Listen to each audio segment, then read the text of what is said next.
එතකොට මේ හරිය ලස්සනට පීනගෙන එනවා. හරිද? මේ හරිය ඉතින් ලස්සනට පීනගෙන එනවා. මේ හරිය හිතා ගන්න බැරි විදිහට ගිලෙනවා. ඉතින් මිනිස්සුන්ට ඔක සාමාන්‍ය මිනිස්සෙන්ට එක්ස්ප්ලেইন කරන්න තියෙන හොඳම දේ තමයි බිලි ගන්නවා එතන. ඇයි හිතා ගොල්ලන්ට කියන්නේ. හරිද? අර සිහිය නැති වුණාමත් වැඩ වෙන්න යනවනේ. හරිද?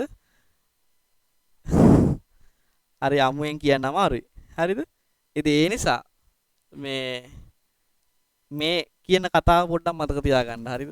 ඒක ජීවිතේ බේර ගන්න පුළුවන් වෙයි. දැන් හිතන්නකෝ වතුර ගලා වතුර ගමුකෝ වතුර වෝටර් වල සාමාන්‍යයෙන් මුකුත් impurities නැත්තම් ඒ water molecules තමයි හැම තැනකම තියෙන්නේ.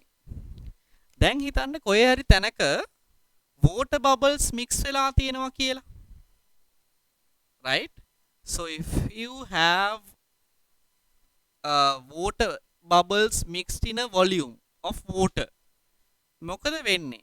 What can you say about the density of that part of the liquid? මේ තියෙන air bubbles. හරි ලස්සනට නේ තැන් තැන් වලින් තියෙන්නේ. So this is a volume of water which consists of air bubbles. දැන් මොකද වෙන්නේ?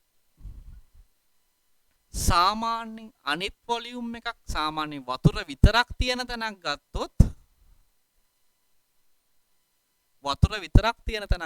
if you take 1 cubic meter of that part, මොකද වෙන්නේ?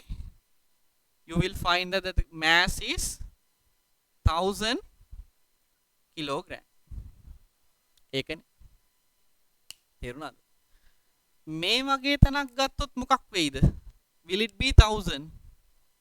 If you take 1 cubic meter of මේ වගේ තැනකින් ගත්තොත් water වලින් මොකද වෙන්නේ? මෙයාගේ mass එක 1000ද 1000 වලට වඩා අඩුයිද?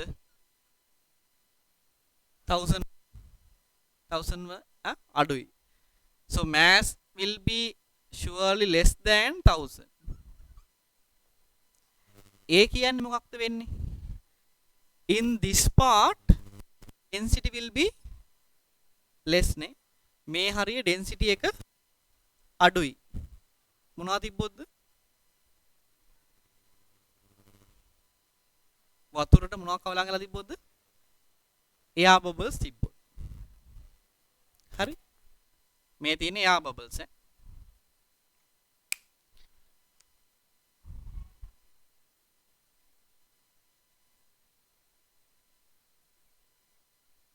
So when density decreases, upthrust will decrease. පැහැදිලිනේ? density අඩු වෙද්දී upthrust එක අඩු වෙනවා. අර අහලා තියෙනවද කතාවක් මේ දියඇලි ළඟ බිලි ගන්නවා කියලා? දියඇල්ලක් ළඟ සාමාන්‍යයෙන් අහලා කියන්නේ ගොඩක් තැන්වල හැම තැනක හැම දියඇල්ලක් ළඟම නෙමෙයි. හරි අර කට කතාවක් තියෙනවා ඒ හරිය බිලි ගන්නවා කියලා. ඔව්. එහෙම සමහරක් දියඇලි ප්‍රසිද්ධයි ඒවට. ඒකට හේතුව තමයි දියඇල්ලකින් වතුර වැටෙනකොට හරිද? මේ වතුර ටික වැටෙනකොට මොකද වෙන්නේ?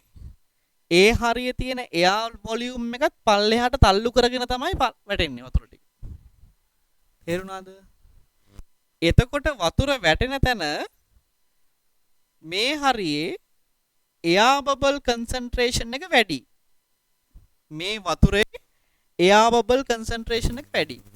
හරි මේ දියඇල්ල වැටෙන තැන වතුර වැටෙන තැන. හරිද? එයාර් බබල් කන්සන්ට්‍රේෂන් එක අඩුයි කියලා කියන්නේ normal තැනකට වඩා ඒ හරිය density එක මොකද වෙලා තියෙන්නේ? අඩුයි. දැන් මේ density එක අඩු වුණාම මොකද වෙන්නේ? upthrust එක අඩු වෙනවා. යකෝ පීනන්න පුළුවන් වුණත් මේ හරිය ගිලෙනවා. ඇයි? පීනන්නත් පා වෙලා ඉන්න බෑ මුලින්ම. පීනන්න පුළුවන් සෙක්ට වුණත් ඌ ඉස්සෙල්ලාම පා වෙලා ඉන්න ඕනේ ඉස්සරහට යන්න. පීනනවා කියලා කියන්නේ වතුර යනවා කියන එක. ස්විමින් කියලා කියන්නේ. ඒතර පීනන්නත් පා වෙලා පුළුවන්. පා වෙලා ඉන්න ඕනේ. වැඩේ තියෙන්නේ මෙතනදී පාවෙන්නත් බෑ. ඇයි ඒ? අප්‍රස්ට් එක ඩ්‍රාස්ටිකලි අඩු වෙනවා. වෙන්නේ ඩෙන්සිටි අඩු වෙන නිසා. එතකොට මේ හරිය ලස්සනට පීනගෙන එනවා. හරිද? මේ හරිය ඉතින් ලස්සනට පීනගෙන එනවා. මේ හරිය හිතා ගන්න බැරි විදිහට ගිලෙනවා. ඉතින් මිනිස්සුන්ට ඔක සාමාන්‍ය මිනිස්සෙන්ට එක්ස්ප්ලেইন කරන්න තියෙන හොඳම දේ තමයි බිලි ගන්නවා එතන. ඇයි හිතා ගන්න බෑනේ මොකද වෙන්නේ කියලා. ඇත්තටම වෙන්නේ මෙතනදී මේ එයා බබල්ස් තියෙන නිසා. ඒ නිකම්ම ගිලිනවා පල්ලෙහාට. හරිද? ඒ නිසා මතක තියාගන්න දිය ඇල්ලක් යට නාන්න යන්න එපා. ඒ කියන්නේ ඔයාලට කොච්චර පීනන්න පුළුවන් වුණත් මේ අවදානම තියෙනවා. එයා බබල්ස් ගොඩාක් වැඩි වුණොත් එතනින් ගිලෙනවා. හරිද? ඒ නිසා මතක තියාගන්න වතුරක කොහේ හරි පෙන වගේ බබල්ස් වගේ තියෙනවා නම් ඒ හරියකින් නාන්න යන්න එපා. හරිද? විශේෂයෙන් කොල්ලන්ට කියන්නේ හරිද? අර සිහිය නැති වුණාමත් වැඩ වෙන්න යනවනේ. හරිද? හරි අමුයෙන් කියන්න අමාරුයි. හරිද? ඉතින් ඒ නිසා මේ කියන කතාව පොඩ්ඩක් මතක තියාගන්න. හරිද? ඒක ජීවිතේ බේර ගන්න පුළුවන් වෙයි.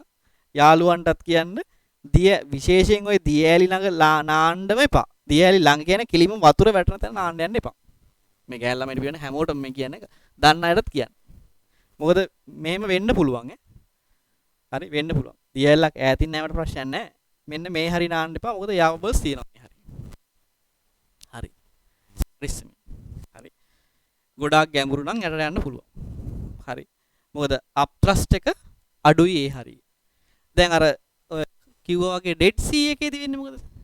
ඒ සෝල්ට් කන්සන්ට්‍රේෂන් එක ගොඩාක්ම වැඩි ඩෙඩ් සී එකේ. මල මූද කියලා කියන්නේ. ඒකේදී මොකද වෙන්නේ? මේ ඩෙන්සිටි එක ගොඩාක් වැඩි. ඒ සෝල්ට් කන්සන්ට්‍රේෂන් එක වැඩි. එතකොට වෙන්නේ ඒ හරියදී නිකම්ම ඩෙන්සිටි එක වැඩි. නිකම්ම පාවි ඉන්න. තේරුණාද කියන්නේ? අන්න තැන් දෙකේ වෙනස. තැන් දෙකේ වෙනස. හරි. ඒ නිසා මේ මේක නම් කොහොමවත් ප්‍රශ්නයක් නැහැ. හරි. මෙතන පරිස්සමෙන් මෙතන ගිලුනොත් වතුරට හුස්ම ගන්න බෑනේ අපිට.